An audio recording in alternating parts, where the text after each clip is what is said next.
first thing they notice will not be your face. It will be the delay. They will call, and you will not answer immediately. Not because you are playing a game, because your life is happening. They will send another message. The old you would have felt the vibration like an alarm. The old you would have stopped whatever he was doing, checked the tone, read between the lines, wondered if somebody was upset, wondered if you had done something wrong, wondered what needed fixing. This time, the phone stays face down. 5 minutes, 20, maybe an hour. And somewhere on the other side of that silence, somebody who used to know exactly how to reach you will feel something unfamiliar. Distance. That is how it begins. Not with a new face. Not with revenge. Not with some dramatic disappearance. With a delay. A small space between what they want and what you automatically give. You are about to become unrecognizable to everyone who used you.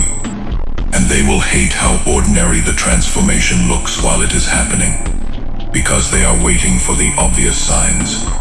They expect anger, a speech, a breakdown, a public declaration that you are changing your life. They understand those things. Anger can be waited out. Speeches can be ignored. Breakdowns eventually calm down. But what happens when nothing dramatic happens? What happens when the man they knew just slowly stops being available in the old ways? That is harder to fight, because there is no event to argue with, just a pattern changing. You used to reply instantly. Now you do not. You used to explain your no. Now the sentence ends after no. You used to rescue people from consequences. Now you let consequences introduce themselves. You used to give advice nobody followed, then clean up the disaster afterward. Now you watch, not cruelly, quietly. You used to feel guilty when somebody was disappointed in you. Now you notice their disappointment and continue your day. Small changes, almost invisible. But that is how identity leaves a room, one habit at a time. The people who used you never knew the real you anyway. That is the part you are beginning to understand. They knew your function, your role, your availability. They knew what you could carry. They knew how much you would forgive. They knew what kind of pressure made you surrender your own plans. They knew how to make you feel responsible. They knew which words reopened the door. They knew the code, but they did not know you, not fully. They knew the version of you that had been trained to be useful. That man was easy to memorize. Need help? He comes. Need money? He figures something out. Need someone to listen? He stays awake. Need forgiveness? Give him enough emotion. Need him to abandon his plan? Tell him you need him. Need him to tolerate disrespect? Remind him of the history. Need him to stay? Make leaving feel selfish. Simple. You were a machine with human skin. Input guilt. Receive sacrifice. Input silence. Receive pursuit. Input disappointment. Receive obedience. And because the machine worked for so long, people stopped imagining it could ever stop. But machines break when they are run without maintenance. Men do too. You did not break loudly. That is why they missed it. Something in you became tired of being predictable. Not tired in the body. Deeper. The kind of tired that makes an old pattern feel disgusting. One day you hear yourself saying, "It's fine," and for the first time the words embarrass you. Because it is not fine. It has not been fine. You just learned to call anything survivable acceptable. That was the trap. You could survive so much that you began tolerating what should have been rejected. You could carry weight, so everyone kept handing you more. You could forgive, so nobody feared losing access. You could stay calm, So people stopped respecting the storm they were creating inside you. Strength became a tax, and you paid it. Again. Again. Again. Until one day you looked at the bill. Years. That is what it cost. Years of being the dependable one. Years of smoothing over what other people broke. Years of becoming smaller so insecure people could stay comfortable. Years of treating your own exhaustion like an inconvenience. Years of waiting for people to value what they had already learned they could receive cheaply. That is when recognition starts changing. You recognize them differently first. Before they fail to recognize you, you fail to recognize the excuses you used to make for them. That is the real beginning. You hear the same explanation you once accepted. It sounds weak now. You see the same apology. It looks unfinished. You watch the same pattern return wearing a new shirt. And suddenly you cannot pretend it is new. Your eyes change before your life does. You start seeing, not imagining, not hoping, seeing. This person only calls when they need something. This person becomes kind when they feel access slipping. This person wants your support, but competes with your success. This person loves your strength, as long as it is being spent on them. This person does not miss you. They miss what you provided. Those realizations are not exciting. They are cold. Because once you see someone accurately, the fantasy loses oxygen. And a lot of your old relationships were being kept alive by imagination. You loved potential. You trusted intention. You respected promises. Now you are learning to study repetition. What happens again? That is the question. Not what did they say. What happens again? If disrespect keeps happening, the apology is commentary. If absence keeps happening, the promise is decoration. If you keep ending every interaction drained, the history is irrelevant. You begin trusting the pattern. That changes your face, not your features, your attention. People can feel when they no longer have your full emotional surrender. You are still listening, but you are no longer falling into the conversation. You are standing inside yourself while it happens. That is new. Someone tells you a sad story.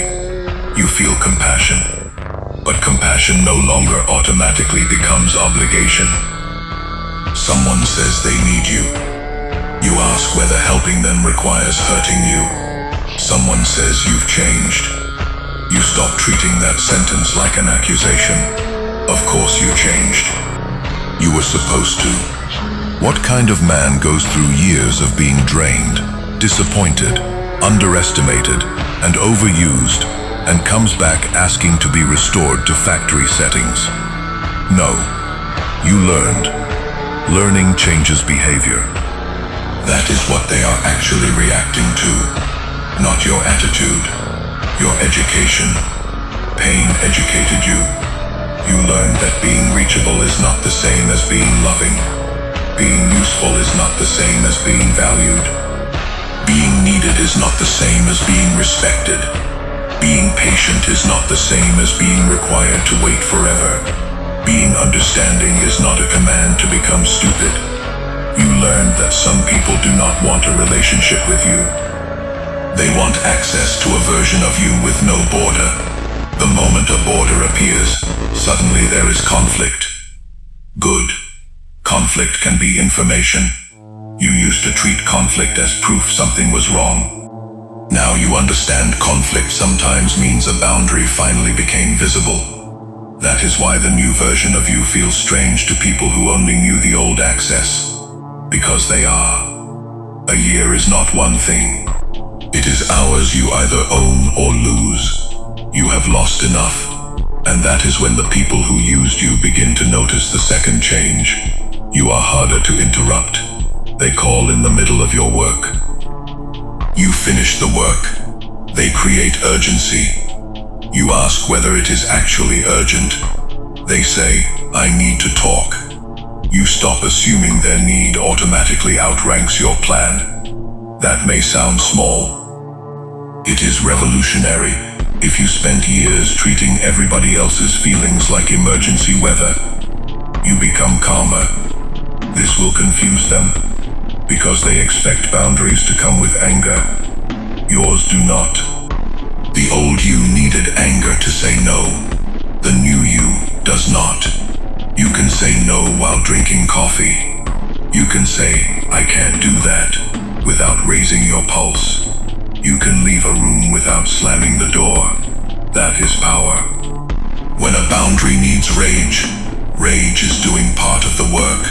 When a boundary can stand calmly, it belongs to your identity. That is where you are headed. And identity is what makes you unrecognizable. Not the haircut, not the clothes, not the money. Identity. The person who once needed to be liked begins needing to respect himself. That trait changes every room. You stop laughing at things you find disrespectful. You stop agreeing automatically. You stop volunteering explanations nobody earned. You stop changing your tone to make truth more comfortable for people committed to misunderstanding it. Your voice gets simpler, cleaner, shorter. Not because you have less to say, because you stop using words to negotiate your right to exist. That old habit was expensive. You wrote paragraphs where one sentence would have done. You tried to make your boundaries so reasonable, nobody could possibly object. They objected anyway. Of course they did.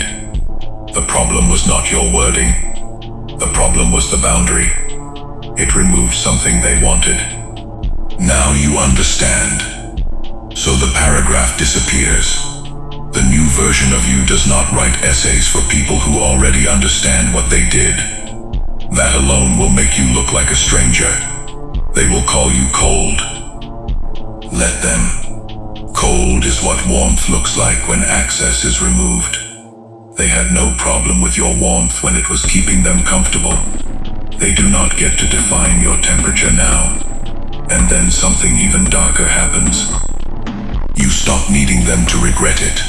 That is when you become truly unrecognizable, because revenge is still a relationship. Think about it. You succeed so they can see. You glow up so they can regret. You disappear so they can miss you. You post so they can watch. You are still performing for the same audience. Different costume, same stage. You are leaving the stage. That is the transformation they cannot understand. What if you win and never show them? What if you build a life they never hear about? What if their regret never arrives? Would you still want the life? You start saying yes. That is freedom. You stop needing the past to validate the future. You do not need them to understand what they lost. You understand what you recovered. That is enough. Your ambition becomes cleaner when revenge leaves it. You work because you respect the work. You build because you want the result. You train because the body deserves strength. You save because freedom has a price. You become disciplined because you are tired of abandoning yourself whenever motivation disappears. That discipline changes you faster than pain ever could. Pain is explosive. Discipline is architectural. Pain can destroy a wall. Discipline builds a city.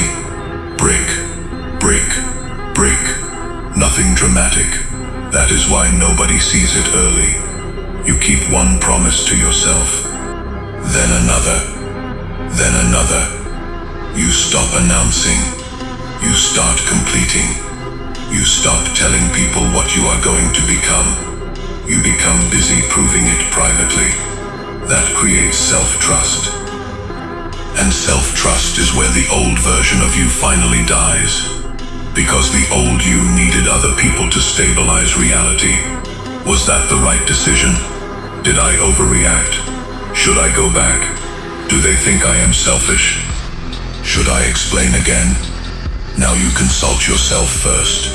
Not because you think you know everything, because you finally believe your perception deserves a seat at the table. That sounds obvious. It is not.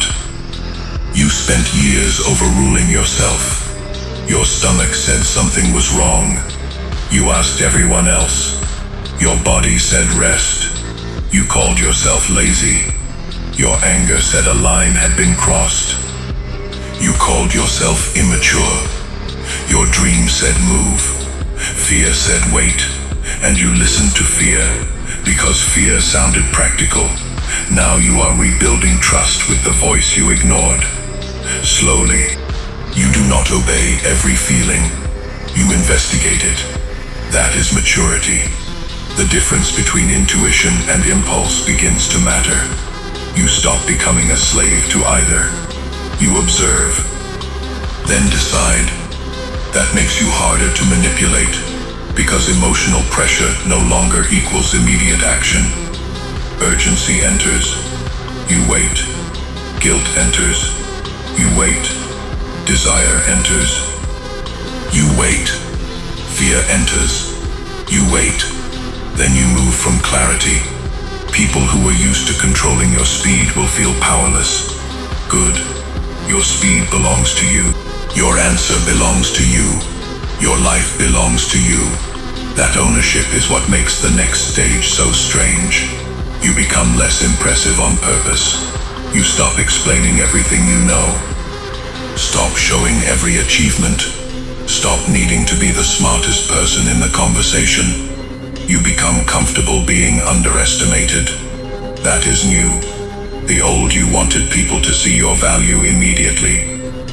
Now you let time expose it. Time is a better salesman. It does not argue. It compounds. You keep working. People keep assuming.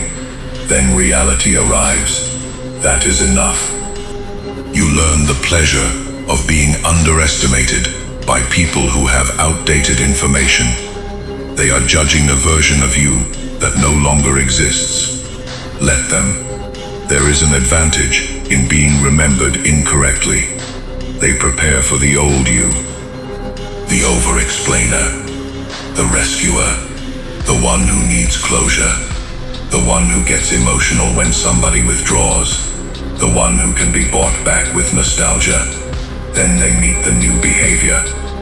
No reaction. No chase. No explanation. No reopening. It will feel like talking to a locked door that has your face on it. That is when they say, I don't even recognize you anymore. And for once, that will sound like a compliment, because they are right.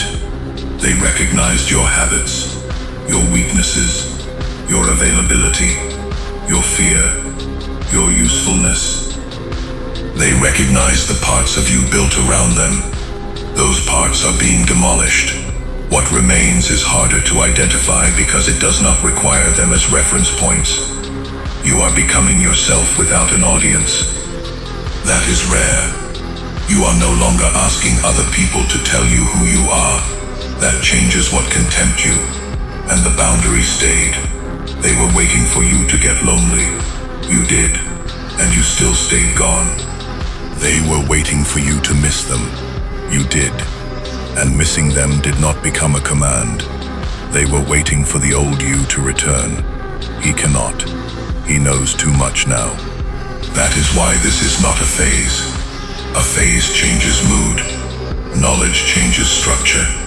You know what it costs now. You know what it feels like to lose years trying to earn from people what should have been freely mutual. You know the exhaustion of being everybody's strong one and nobody's protected one. You know how silence can be weaponized. You know how guilt sounds when it is disguised as love. You know how people behave when they believe you will never leave. You cannot unknow those things. And knowledge changes posture. You are straighter now, not arrogant, less bent. You spent years bending around everybody else's expectations. Now your spine belongs to you. Your time belongs to you. Your mistakes belong to you. Even that feels good. You would rather make your own mistake than live perfectly inside somebody else's plan. That is adulthood, and adults become unrecognizable to anyone who only knew them as obedient children in grown bodies. You begin saying things like, "That does not work for me. I am not available. I disagree. I am leaving. I need time." No. Simple sentences. Those simple sentences become easier every time you survive somebody else's disappointment. The repetitive one wins. 1 month, then another, then another. One boundary held, one skill improved, one debt reduced, one body strengthened, one useless relationship released, one morning protected, again, again, again. Then one day the person in the mirror looks familiar to you and unfamiliar to everyone else. That is the goal, not to become a stranger to yourself. To become a stranger to the people who only recognized you when you were useful. They will see the same eyes, same scars, same name, but the old access will be gone. They will try the old joke. You will not laugh. Try the old guilt. It will not enter. Try the old silence. You will enjoy the quiet. Try the old threat. You will let them choose. Try the old version of love. You will recognize the cost. That is when they understand. They did not lose control of you all at once. They lost it every time you chose yourself. In a moment they assumed you would abandon yourself again. And there were hundreds of those moments. Nobody saw them. You did. That is enough. You are becoming unrecognizable. Not because pain changed your face, because self-respect changed your behavior. Not because you became heartless, because you stopped offering your heart as proof of loyalty. Not because you became selfish, because you finally put your own name on the list of people you are responsible for protecting. Not because you hate the people who used you, because you no longer need hatred to leave them behind. That is the darkest part. There is no revenge scene, no final argument, no need for them to understand. You simply outgrow the arrangement, and when they finally look at you and say, "What happened to you?" you will know the answer. Nothing happened in one day. You just stopped disappearing in pieces. You stopped handing yourself away. You stopped making your exhaustion convenient. You stopped translating disrespect into patience. You stopped calling fear loyalty. You stopped calling being used love. And you kept doing it long enough that the person they remember ran out of places to live. So let them stare. Let them search your face for the version they could control.